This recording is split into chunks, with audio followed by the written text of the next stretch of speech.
नमस्कार, मैं नियाज खान और आप देख रहे हैं न्यूज एक्सप्रेस। महाराष्ट्र में विधानसभा चुनाव तो हो गया, नतीजे भी आ गए। महायुति वहां पर प्रचंड बहुमत के साथ जीत हासिल की, लेकिन अब वहां पर एकनाथ शिंदे बीजेपी के लिए सिर दर्द बने हुए हैं।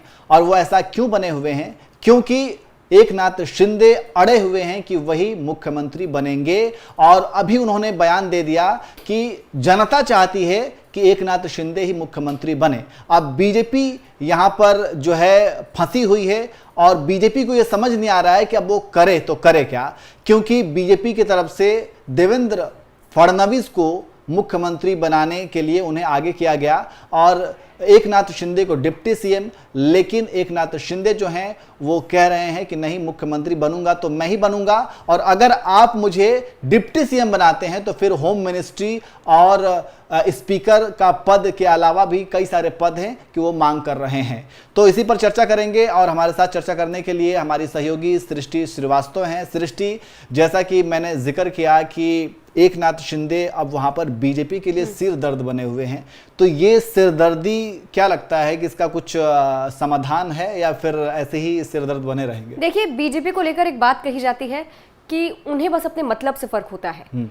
मतलब होगा तो वो सर पे बैठा लेंगे, जैसे नीतीश बाबू को सर पे बैठाया हुआ है। लेकिन मतलब नहीं होगा तो वो हरियाणा वाला खेल करेंगे और साइड कर देंगे, जिससे मतलब निकल जाएगा। एकनाथ शिंदे फिलहाल बीजेपी के लिए सरदर्द बने हुए हैं, लेकिन ज्यादा सरदर्द बन जाएंगे तो बीजेपी उन्हें भी साइड कर देगी, क्योंकि बीजेपी अपने दम पर महाराष्ट्र में जीत चुकी है। इसीलिए बीजेपी अड़ी हुई है कि भैया हमारे ही पार्टी के जो नेता है वो मुख्यमंत्री बनेंगे। तो मेरे ख्याल से सरदर्द बने हुए एकनाथ शिंदे वो इसलिए बने हुए हैं क्योंकि बीजेपी को समझ नहीं आ रहा है कि भैया अब उनका किया क्या जाए, क्योंकि एकनाथ शिंदे एसेट तो है, वो उन्हें अगर हटा भी देते हैं तो इन फ्यूचर कोई भी खेला हो सकता है। जैसे एकनाथ शिंदे ने खेला किया था और यहाँ बीजेपी वालों की सरकार बना दी थी, वैसे ही बहुत कुछ खेला हो सकता है। और अगर एकनाथ शिंदे दूसरी पार्टी में चले जाते हैं विपक्ष की तरफ, तो इससे वो मजबूत हो जाएंगे। इसलिए बीजेपी चाहती है कि भैया सत्ता की मलाई तो हम खाई ही, लेकिन हमारे सहयोगी भी हमारे साथ। लेकिन सृष्टि, यहाँ पे सवाल ये भी है कि आप ये कह रही हैं कि एकनाथ शिंदे अगर अलग हो भी सकते हैं, तो क्या एकनाथ शिंदे को ये डर नहीं है कि जो उन्होंने शिवसेना के साथ किया, जैसा कि विधायकों को तोड़ा गया, ये आरोप लगा, बीजेपी के साथ मिलकर के उन्होंने विधायकों को तोड़ा, तो क्या अगर एकनाथ शिंदे अलग होते हैं अपने विधायकों के साथ, तो क्या बीजेपी उनके विधायकों में सेंध नहीं मार सकती है? बिल्कुल मार सकती है, लेकिन मेरे ख्याल से एकनाथ शिंदे के जो विधायक है वो अभी फिलहाल उनके साथ ही है। उनके विधायकों का भी बयान आया था, वो बोल रहे थे कि हम चाहते हैं कि एकनाथ शिंदे ही सीएम बने। तो मेरे ख्याल से एकनाथ शिंदे की विधायक अभी उनके साथ है, लेकिन अगर कुछ ऐसा वैसा होता है तो वो भी इस साइड आ सकते हैं। मगर मेरे ख्याल से अब एकनाथ शिंदे कुछ भी नहीं कर सकते हैं, उन्हें माननी ही पड़ेगी बात। वो दो ही चीज कर सकते हैं, या तो वो बीजेपी की बात मान ले और उप मुख्यमंत्री बन जाए, या फिर अपनी ईगो पे लेकर पार्टी छोड़कर चले जाए। दो ही चीज, दोनों में से कोई एक चीज हो सकती है।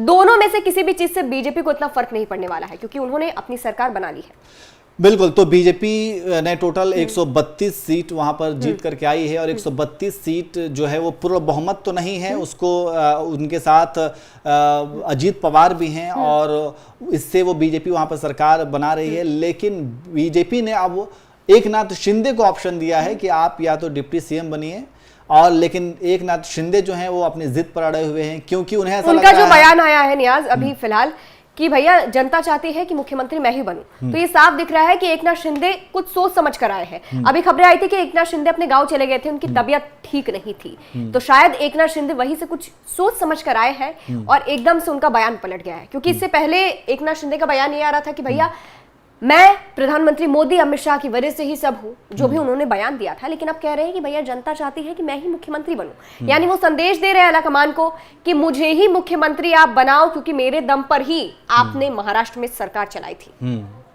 बिल्कुल। तो एकनाथ शिंदे जो है वो राजनीति में कहते हैं ना कि कोई किसी का दोस्त या दुश्मन नहीं होता, या फिर देखिए राजनीति में कुछ भी पर्सनल नहीं लेनी चाहिए, मेरे ख्याल से पर्सनल नहीं लेना चाहिए। अगर पर्सनल लेने लगेंगे लोग तो बिहार में नीतीश कुमार इतने दिनों तक सत्ता में कैसे बैठे रहते हैं, आप खुद सोचिए।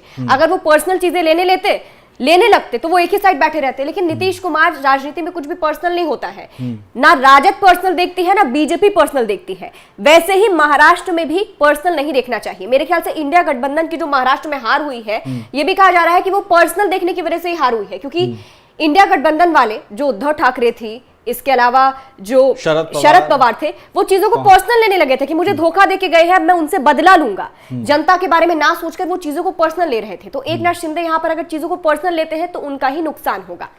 बिल्कुल। तो एकनाथ शिंदे ने ये जो कहा है कि जनता चाहती है कि मैं फिर से मुख्यमंत्री बनूं और मुख्यमंत्री के रूप में ही जनता उन्हें पसंद करना चाह रही है, देखना चाह रही है, तो एकनाथ शिंदे कहीं ना कहीं कुछ ना कुछ उनके दिमाग में तो चल ही रहा है। हालांकि उन्होंने पहले ही मांग की, लेकिन उन्होंने बता दिया कि वो मान नहीं रहे हैं, उप मुख्यमंत्री पद के लिए वो नहीं मानेंगे, उन्होंने कह दिया। क्योंकि आप खुद सोचिए, जो इंसान पहले से मुख्यमंत्री के रूप में बैठा हुआ था, आप उसे वापस बैठा देंगे उप मुख्यमंत्री के रूप में, तो कहीं ना कहीं उनके दिल में भी कई सवाल उठेंगे, उनका मन तो मानेगा नहीं।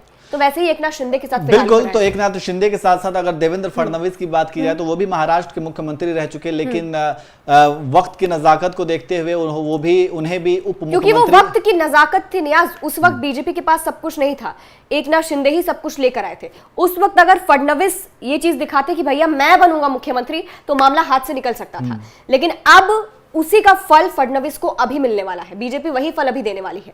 हाँ, तो चलिए देखते हैं क्या होता है। लेकिन फिलहाल एकनाथ शिंदे ने साफ तौर पर मना कर दिया है और उन्होंने ये कह दिया है कि मैं बनूंगा तो सीएम बनूंगा और जनता भी यही चाहती है कि मैं सीएम बनूं। और अगर इससे पहले उनका ये बयान आया था, बयान तो नहीं आया था लेकिन सूत्रों के मुताबिक ये खबर आई थी, जानकारी निकल करके सामने आई थी कि अगर वो कह रहे हैं कि अगर या तो उन्हें सीएम बनाया जाए, और अगर सीएम नहीं बनाया जा रहा है, डिप्टी सीएम बनाया जा रहा है, तो डिप्टी सीएम के साथ साथ होम मिनिस्ट्री मतलब गृह मंत्रालय और स्पीकर का पद दिया जाना चाहिए। अब इससे क्या होगा कि शिंदे का जो गुट है, शिंदे की जो पार्टी है वो मजबूत रहेगी और बीजेपी चाह कर भी अगर वो साम दाम दंड भेद वाला कोई पैतरा अपनाती है बीजेपी और तोड़ने की कोशिश करती है, तो स्पीकर उनका अपना रहेगा, तो कभी भी इस तरीके से होने नहीं देगा और गृह मंत्रालय भी उनके पास अपना रहेगा। तो ये तमाम जो है अभी महायुति के अंदर दांव पेच शुरू हो गए हैं और एकनाथ शिंदे जो है वो लगातार ये कह रहे हैं कि बनूंगा तो मैं मुख्यमंत्री ही बनूंगा। अब आगे देखना होगा क्या होता है। लेकिन फिलहाल आपको क्या लगता है कि महाराष्ट्र में ये जो महायुति के अंदर मुख्यमंत्री पद को लेकर के ये जो पेच फंसा हुआ है, इसका समाधान क्या है और क्या एकनाथ शिंदे की बात बीजेपी मानेगी? क्या एकनाथ शिंदे फिर से महाराष्ट्र के मुख्यमंत्री बन पाएंगे? आपको क्या लगता है? आप भी कमेंट करके जरूर बताएं।